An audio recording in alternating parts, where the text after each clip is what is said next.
We're the first panel. Please come and sit with us. We're the first panel, so we're setting the tone for the day. So there is a little bit of pressure on all of us to deliver a good session, particularly before the break. I have to say, I thought a little bit about saying something myself, and then I thought this time around, nobody wants to hear from me, but everybody wants to hear from the 4 founding members of the consortium of the Telecom Infrastructure Innovation Network. I'm only going to say a few things. Innovation is obviously key. Innovation is what has brought us here from 2G, 3G, 4G, 5G, and we're able to do all of the things what they're doing on wireless technology, but also on fixed, even if the focus here is a little bit more on wireless. And it has opened with 5G a lot more opportunity to deliver digital transformation in industry as well, to deliver increased productivity, efficiency, more sustainable type of solution. So clearly innovation has worked up until now, but I like what Nick said before in terms of a fragmented potential scenario out there of innovation coming from so many different places. So in a way, what UKTIN can do is bring all of this innovation together, foster it, and give it not only a UK stage, but also a global stage, which is in reality what we need if we want to develop a global ecosystem that works for the UK, but also globally.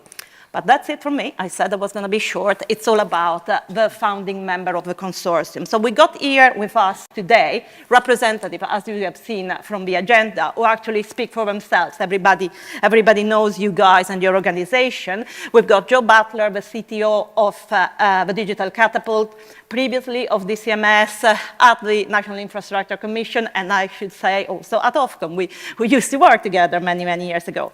We got Dimitra Simeonidou, is a professor of high-performance network at the University of Bristol, co-director of the Institute of Digital Future and the Smart Internet Lab, and has worked a lot as well with many startups throughout her career.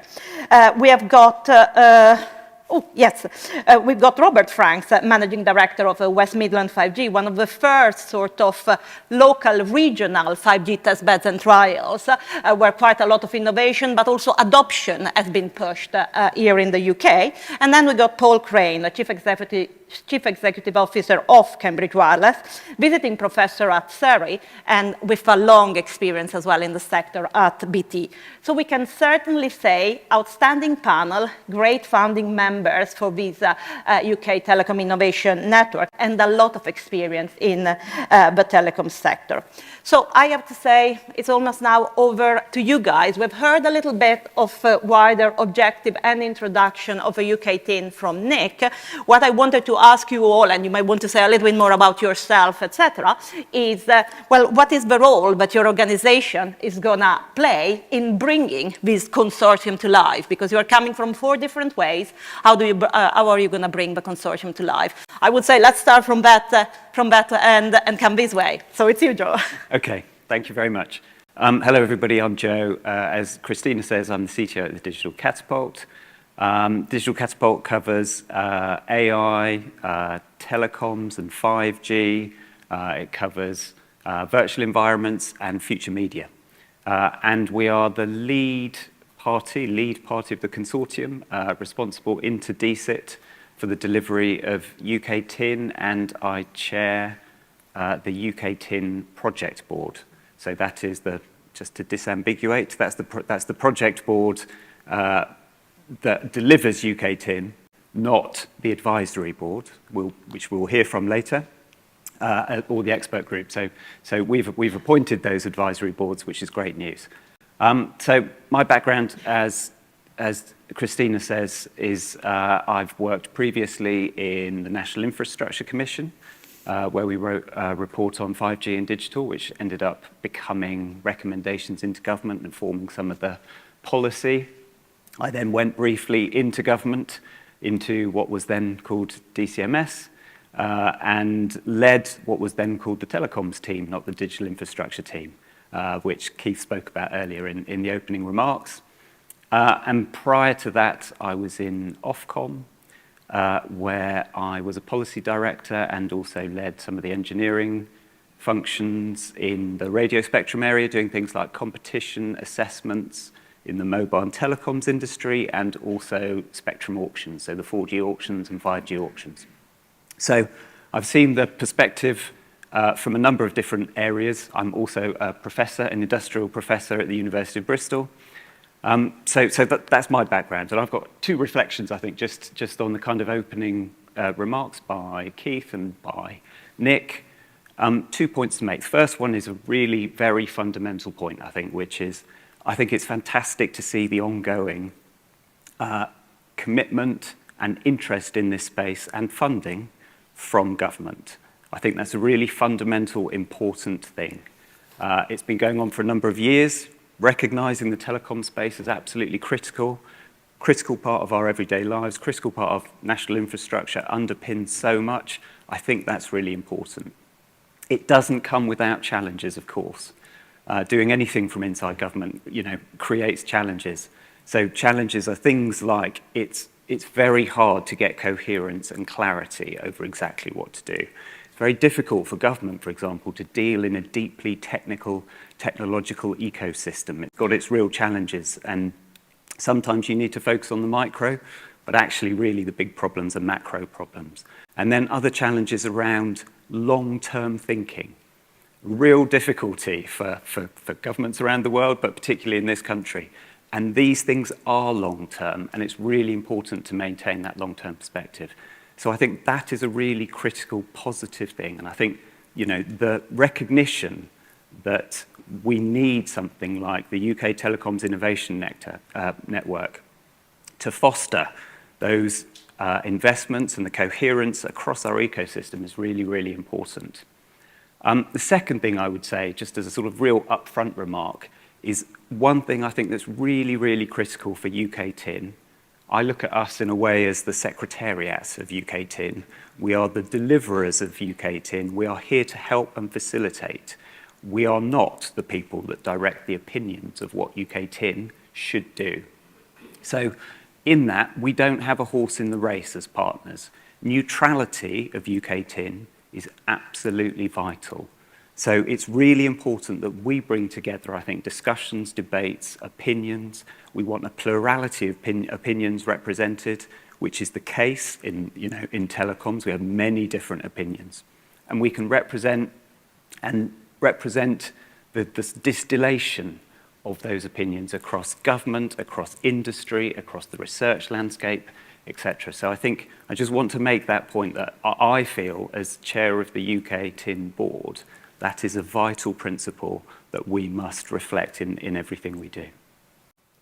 Thanks very much, Joe. I really like the sort of secretariat. I put a /custodian almost. You are there to serve. Thanks a lot. Dimitra, what do you think? I agree with you, Joe. Here to serve. Yes, here to serve. Absolutely. Hi, everybody. I'm Dimitra. I work for the University of Bristol. I'm a professor of high-performance networks there. I also lead the communications and networks research at Bristol, which many of you know is large and absolutely world-leading. About 200 academics and researchers working on telecoms and related technologies, and we are working on technologies across the spectrum, from IoT, and this is not the Ofcom spectrum, it's from IoT to wireless to optical, software, hardware, cloud, and the applications associated with this. So I have been working for 30 years in telecoms myself, so all my life working in academia, in industry, spinning out startups out of the university, serving in different organizations, advisory or policy groups, and so on. So the day that I saw that actually in the science and technology framework, the telecoms names as one of the 5 key UK technologies, for the first time in my long career, I rejoiced. Probably one of the most joyous days of my life, or readings of my life, let me say. So So we are actually in a very good point in the UK in terms of making a change in our telecom ecosystem, in the industry, and being contributors, of course, of the global telecom industry. And UKTIN comes at this point, and actually, University of Bristol, my organization, is very, and myself, we are very actually grateful that we are able to support and contribute. University of Bristol is doing 4 things in this network. The one is that we are seeing ourselves as the conveners of the academic ecosystem. So if you see in the way that UKTIN actually has been formed, and the ecosystem that we actually like to address, UK academia is for the first time again central to our story, our ecosystem story, and our innovation story. So this is the one thing that we are doing, bringing actually our colleagues, academics. We have industrial, an academic leadership group or coordination group as part of our structure looking at long-term challenges. The second thing, we are leading the creation of what Nick mentioned as the Discovery Service. And I'm not going to go too long on that because there is another panel that we are going to describe services, but this is really creating the tools. And tools are databases and online tools, so actually capability can be discovered in the UK from different points of view and from different user journeys perspective. So that's the second one. Third, we are supporting the Digital Catapult and we are working with them on the capability coordination, so providing both technical secretariat and other support services to the expert working groups, helping to formulate opinions from the industry, opinions from the academia, and actually consolidate this community view to roadmaps, to white papers, and so on. And the fourth one, which I'm probably most excited about, University of Bristol and Bristol Innovation actually supports the innovation ecosystem discovery. So we are actually creating frameworks and knowledge what the innovation ecosystem, specifically SMEs and startups, look like in the UK. What do we need to serve them? And what kind of needs they have? And the second one, that part that is, we are looking at frameworks for translation of research. So how we can actually start translating early TRA research to commercial propositions. And these are my colleagues at Bristol Innovations that they're taking on this task and really try to see gaps in our innovation environment that probably prevent us to translate excellent research in our academic institutions, for instance, into commercial propositions in the global industry. And those, so my organization works across the network, but specifically looking at that R&D, early TRL side, and actually future capability, the longer term of capability creation for the UK. Thank you. Thanks a lot, Dimitra. I think you've also got a very, very exciting role in the context of translating all of these academic, well, bring it together first, and then translating it into something that matters for the industry. So excellent. Thank you very much. Robert. Thanks, Cristina. Good morning, everyone. Robert Franks. I'm MD of West Midlands 5G. My organisation started life, as Cristina mentioned, as one of the 5G test beds, so creating the UK's largest urban test bed, and we spent our first sort of 3 years of existence doing lots of exciting trials to accelerate the rollout of 5G, improve the value in key clusters locally and also nationally, collaborating with lots of players. Since we finished as a 5G testbed about a year ago, we've sort of been spun out as a self-sustainable commercial entity. We've got 3 key areas of focus which very much support my passion around UKTIN, which I'll talk about in a second. So firstly, we're working in partnership with many of you in the room around deployment. So how can we accelerate the rollout of 5G, public networks, neutral host networks, fibre networks, and other technologies as well, working closely with landlords and local authorities on the other side of the market as well. Secondly, and particular focus on UKTIN, innovation. So how can we create the conditions to accelerate R&D and innovation? We're participating with some of you in one of the Frank competitions, UKTIN I'll come back to. And then our third area of focus is adoption. So what really probably excites me the most is when you see the difference that the combination of world-class telecoms networks combined with other technology can make to people's lives and work, and how transformative that can be. I think that's what many of us all take great enjoyment of when it eventually comes around. And we're doing a lot of work at the moment on health tech and med tech, and also on some other verticals as well. So coming to the final piece, why UKTIN for us? So I think building on something Nick mentioned in his introduction, I passionately believe that to succeed further in the space of telecoms R&D and innovation, the UK needs to harness its collective strengths and capabilities. And I don't think those strengths and capabilities exist in one location. I think they're dotted all over the UK in different clusters. Some of them are based around universities or catapults, or other organisations. Some of them are based around really pioneering work on the demand side, for example, areas where they're doing work around smart cities, smart rural deployments and other types of things. And it's the collective strengths of those clusters that I think give us the raw ingredients to hopefully define the next sort of 10 to 20 years of success in this space. I should also say I'm really excited about the next 10 or 20 years, because I think whatever we may think as telecoms, about telecoms, the fact of the matter is that digital technologies collectively, and I've been fascinated about all the recent press around things like ChatGPT and stuff like that, all of those technologies collectively are transforming and will continue to transform all of the sectors that we're competing in the UK and globally. And all of those sectors require network innovation in some shape or form over the next 10 to 20 years. So I think seen in that bigger tech context, I think it's hard to dispute the need for innovation R&D.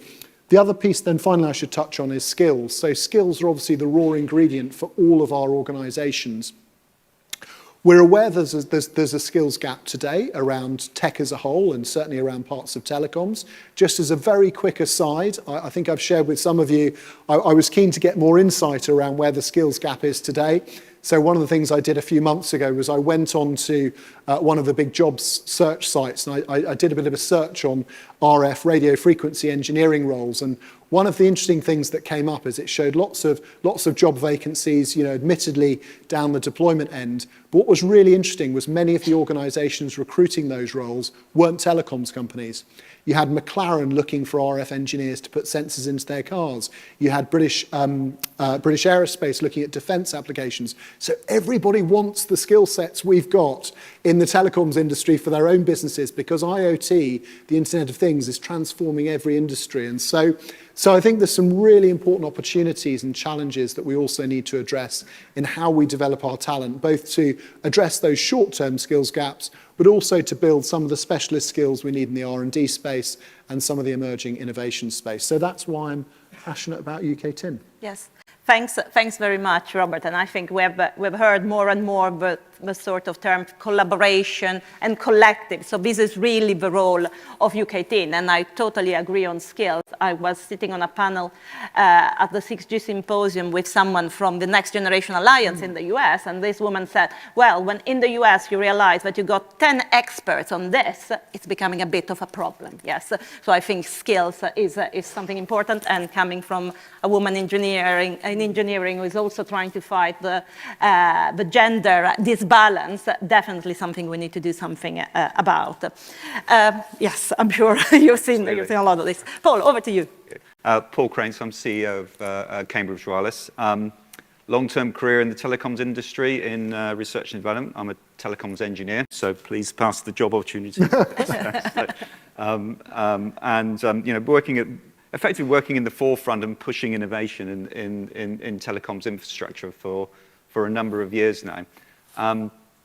And it's one of the really interesting things working in the UK, this is actually seeing the strengths that there are in the UK, both in the operators, but also in the vendor community, for innovation and forward-looking work. From research in universities, through to spin-outs from universities and work in the SME sector. And one of the passions of mine is actually that translation, as Dimitra was saying, that translation between academic research, which is massive investment, massive skills, into creating value in the industry. And I think UKTIN, is in a really good position to be able to help with that. So Cambridge Wireless. Cambridge Wireless is a really vibrant membership organisation. I know many of you here are actually members. Our focus is really, it's a membership organisation for the tech industry. Our heritage is wireless, but as the industry has expanded, then that's basically digitally connected technologies, so doesn't leave out much these days. Cambridge, although is where we're located, although we operate Cambridge and also nationally and also internationally as well. The core of the activities that we do are based around our membership, and the fundamental part is what we call our special interest groups, and those are peer forums which work together to network, connect with each other, to learn, and to help grow their companies or grow themselves as individuals. Just to give you a couple of examples of the stuff that we do. In 2 weeks' time, starting the 8th of May, is Cambridge Tech Week, and Cambridge Wireless is the power behind that. I hope you're all registered to go. If you're not, I think there are still some tickets available. One of the other things I'd like to highlight as well is actually related to what Rob was saying. So Cambridge Wireless has its own private 5G network testbed. And we use that to run what we call accelerators, but basically innovation programs for larger companies. And we are running an innovation program on that testbed now, which is starting, and we're recruiting for people who've got applications in the manufacturing or factory space to run on that. So that's an example of the sort of stuff we do. And we're recruiting there now. So if any of you have got those sorts of applications, then please shout to one of the Cambridge Wireless team in the audience here.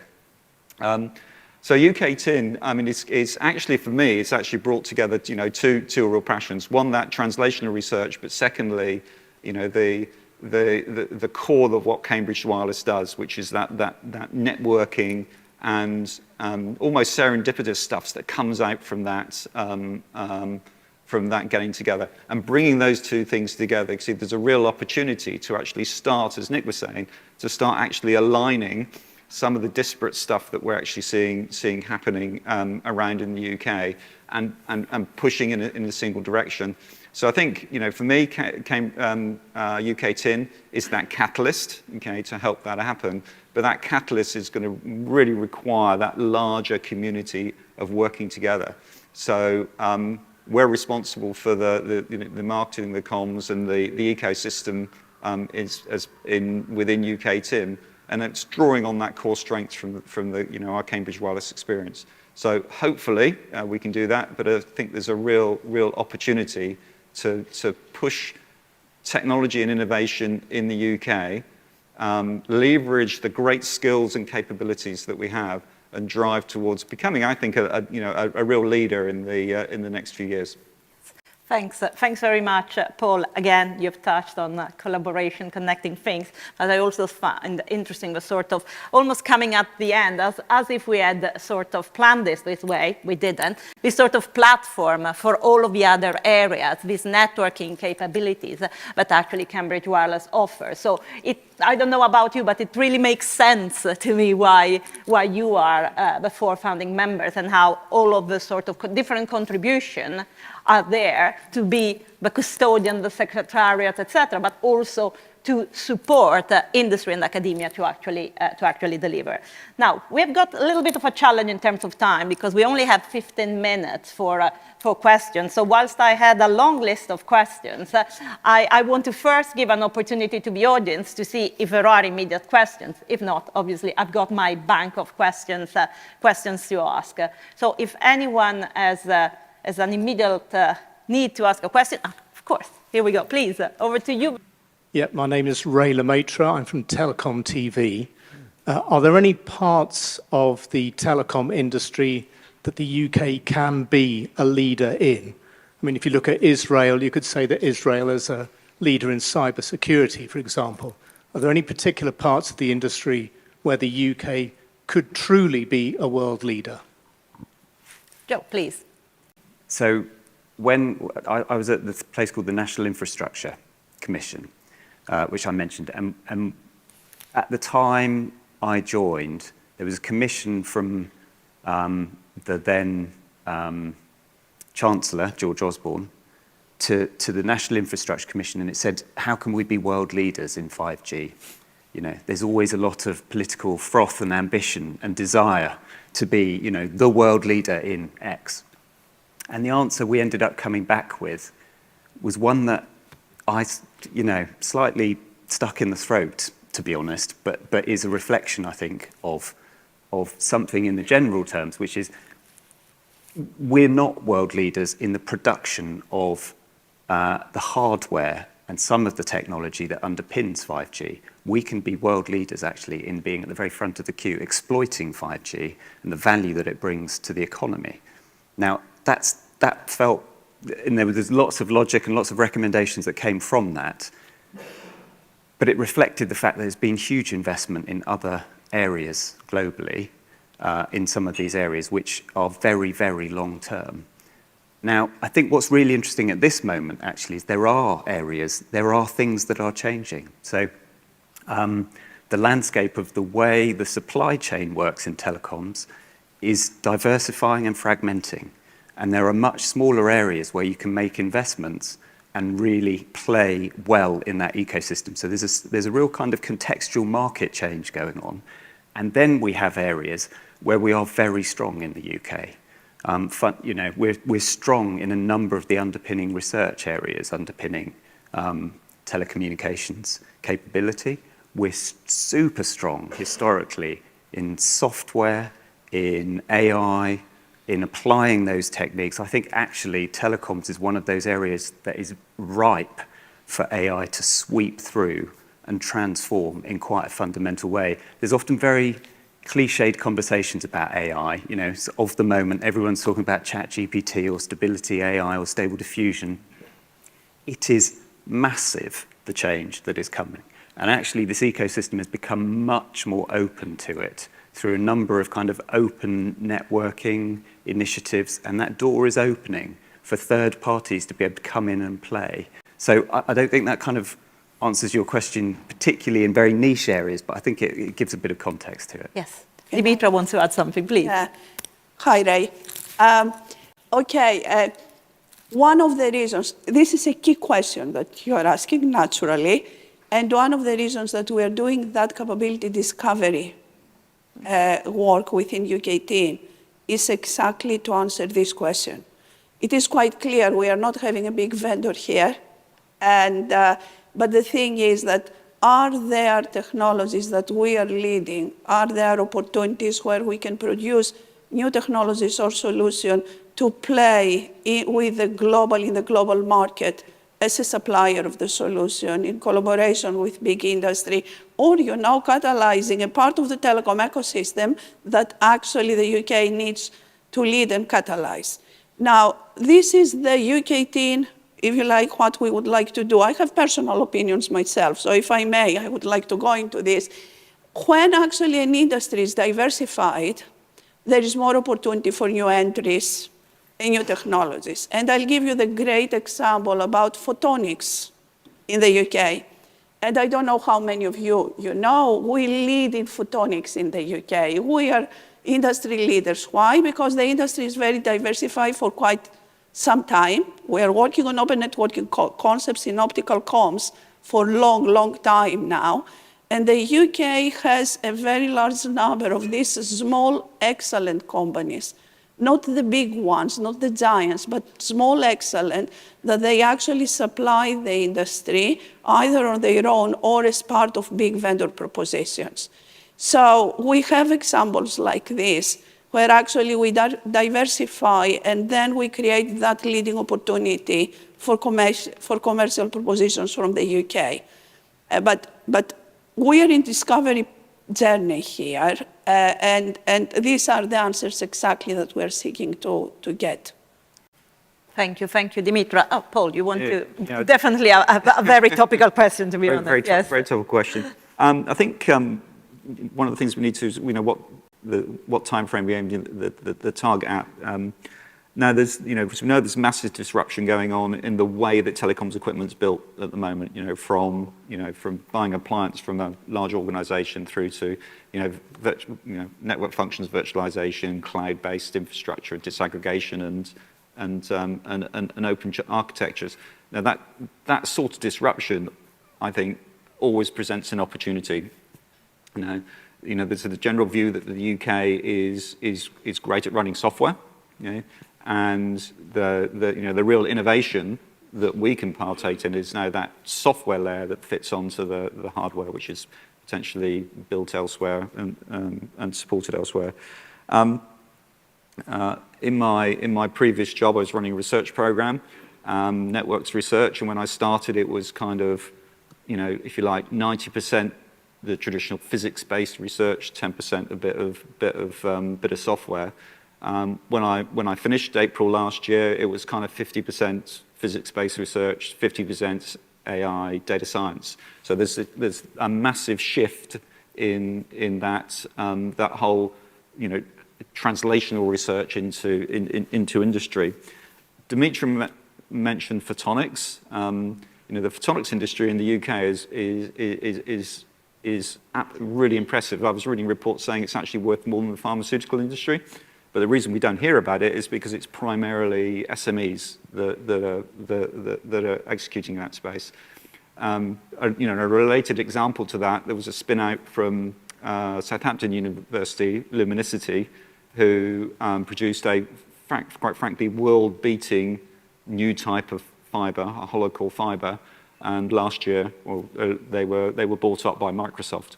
So it's kind of that highlights that the two sides to your story. One, there is great innovation, but how do we exploit it for the UK? And finally, I was at actually the 6U conference down in Surrey yesterday. Some really fantastic radio research going on, world-leading radio research in high-frequency bands, and real opportunity to start to look at how we exploit that and translate that into real value. And of course, at Surrey, satellite. If I was sat here a few years ago, I would have said, talked about satellite as part of comms, I would have been completely dismissive, okay? But there's been such innovation in there, and a lot of it driven from the UK, okay, that there is real opportunity, I think, there too. Thank you. Thanks very much, and thanks for the question. I'm going to throw one in, kind of related, which is I really like, Dimitra, your point of this sort of exploratory journey to say, okay, what are the golden eggs in this basket almost? And the discussion that we've had were all around technical innovation, what technology can do for you, because clearly so the question was around that. Innovation can be innovation under very many different sort of facets or many different shades of grey. So how much is UKTIN going to focus not only on the technology innovation aspect, but also on potentially supporting, and we're going into almost the next panel, sorry Ross, into how can then you help industry understand, well, is there something more than just getting the new software upgrade, deploying a very, very high frequency spectrum that is around the business models, that is around cultural changes, transformation?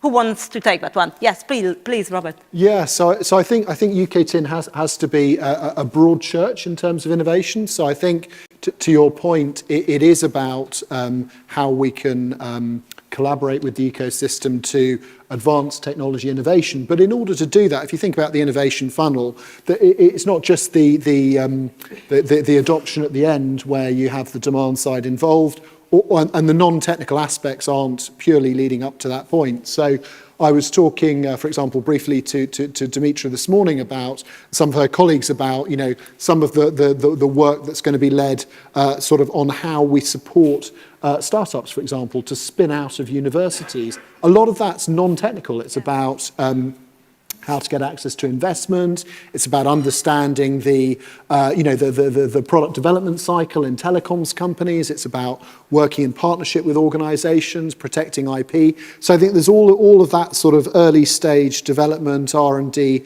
spin out. There's then, I think, a middle part to it. So one of the sort of challenges, stroke opportunities that I think exists across the UK in tech as a whole, but also in telecoms, is how do we create more scale-up businesses? These small startups that go on to, I think the threshold for scale-up is often defined as £50 million revenue, 100 people employed or more.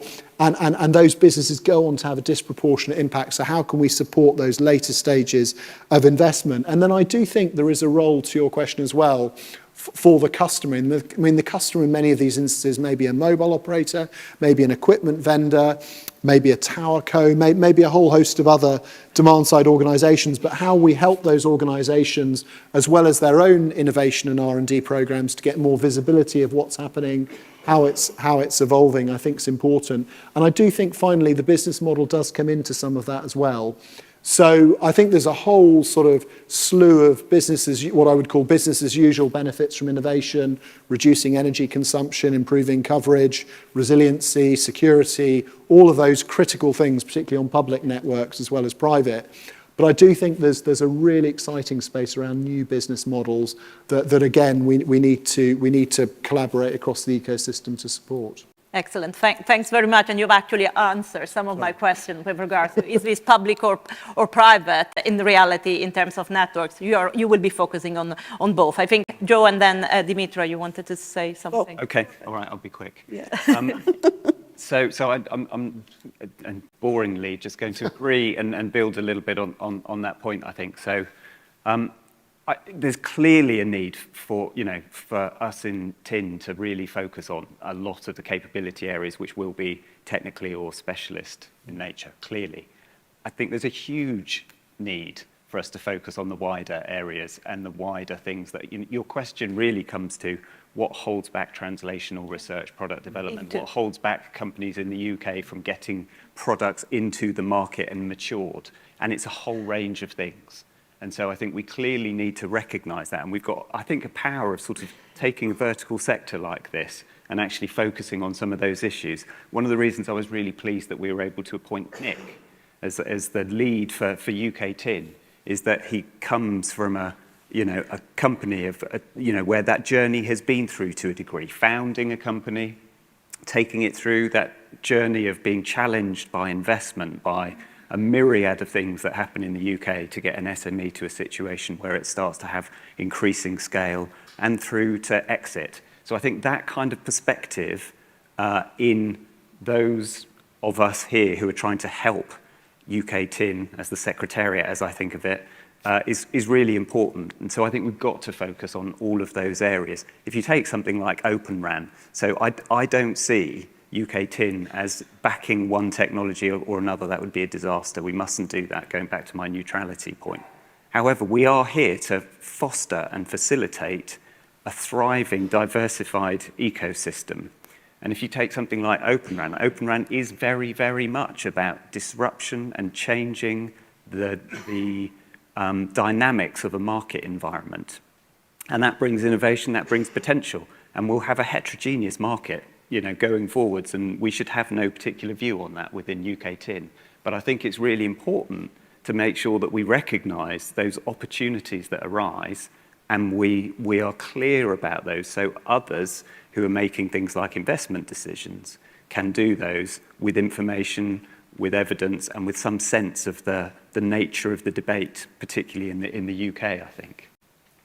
Thanks, Joe. Dimitra, you wanted to add? Yeah, I mean, I absolutely agree, of course. But going back to your question, what drives innovation beyond technology? Yeah. And this is an important question. And I think all of us, we have noticed the change of the conversation in our industry. And we start talking more about values rather than performance. Mm-hmm. So key value indicators. Why this is important? This is important because it takes away the conversation from performance, which is who is doing the best technology, to values, which is who makes the best impact. And the impact is wider. Impact is, of course, commercialization, is opportunity, but also impact is on environmental footprint. And so how we can make our own technologies and solutions more energy efficient, but at the same time, how we can contribute to net zero targets for the digitalization, thinking about digitalization, digital transformation wider. Of course, we have to start thinking about trust and privacy. That's what people are caring about inclusion and equity in the way that we are providing services. So all those are becoming very important. Yeah. And I think that once we start bringing these questions into our innovation thinking, we are going to drive better technologies. So that's very short from me, but I think that we are going to be in these conversations more and more in the future. Thank you very much. I really like the concept of key value indicator. The KVI is the new thing we need to think about. I hope that maybe we may squeeze in an extra question. I mean, we're running out of time, but if there is an extra question from the public, I would be keen to hear it. Yes, please. Thank you very much. Hello, friends. First of all, greetings from Latvia. Maybe I'm not only one who is not from Britain, but still, we are with Miglet together here, sending greetings from Baltic states. So I would like to ask, what's your ambition in terms of value through international collaboration, and can you describe it? It's a good question. It's a really important aspect. We all know that telecoms is an entirely international, global affair, if I put it that way, and that's how progress is made. And so it's only on the international stage, really, by things gaining traction, that we, will see, I think, substantial impact. So how does UKTIN do that? I think that's a really interesting question. I think it's a challenging question. So we've got limited scope, is the first thing to say. So I think there is a domestic perspective to what we're doing, for sure. And then there are questions, for example, around standardization, questions around international cooperation. How do we foster those things? And I think those are all live questions. And we do have an ambition to take that forwards within UKTIN. I think the scale of that and how it interoperates with other communities that there are in the UK who are also playing on that journey, whether it's government in terms of trade and industry, whether it's regulators in terms of harmonised standards and positions, that the UK adopts. All of those we've got quite a complex ecosystem when we start talking internationally. It's crucial, I think, that the UKTIN plays its role as the front door in those in those conversations. So we should be acting to act as and bring some coherence to those and represent, I think, within the ecosystem, those whose voice is often not as heard as it can be. But there may be others who can sort of talk more about the how. Yes, Robert, please. Yeah, so just a couple of points to add to what Joe was saying. So I think for me, one very clear ambition is to significantly raise awareness of some of the UK's strengths and capabilities. So I think part of that comes back to the previous question around what do we want to be famous for. But I think getting clarity on that and then making sure that runs like a sort of stick of rock, if I can use a sweetie analogy, through everything we're talking about, how we're engaging. I think we need to recognise that other parts of the international community are on a similar journey, as you will have seen. I don't know, not familiar myself with Latvia, but certainly US. Other parts of Europe seem to be engaging. So I think greater awareness. I think inward investment is another key outcome that we're not going to drive. It's through yourselves, but it is a measure of success. So if people are aware of it, if they're engaged with the proposition of what the UK has to offer, then I'd like to be, proving that we've got more opportunities like the spin out that Paul was talking about, where people are coming, investing to the UK, in the UK in areas that we want to be famous for. Be great to see more partnerships internationally. So I know the UK government's already partnered with a number of other countries. I think there was a South Korea one around 5G as an example of that. So I think finding those areas of mutual interest and collaboration across the value chain, as Joe was talking about, is probably a third one. So those are three I'd also add, if I may. Yes. Dimitra, Just yes. very quickly, UKTIN is about R&D. Yeah. And R&D is the last few years, unfortunately, we were left a little bit outside what's happening R&D internationally. Yeah. So for me, I think that one of the key focuses, and I'm talking in terms from academic and R&D perspective, is really our academic community. It would need a lot of support in telecoms when hopefully we get to participate in Horizon Europe. And I'm absolutely certain that this is going to happen because I'm going to be very sad if this is not going to happen. But also there are going to be actually, we have to look what is happening, collaborate on early R&D, what's happening elsewhere. US is a good example. Japan is a good example. What's happening in South Korea is a good example. So as part of our signposting would be also to look at the early R&D and what and how, UK academia, industrial R&D functions, they could collaborate internationally. If we don't do it, we are going to internalize hopefully a lot, and it's not good for the industry and our community.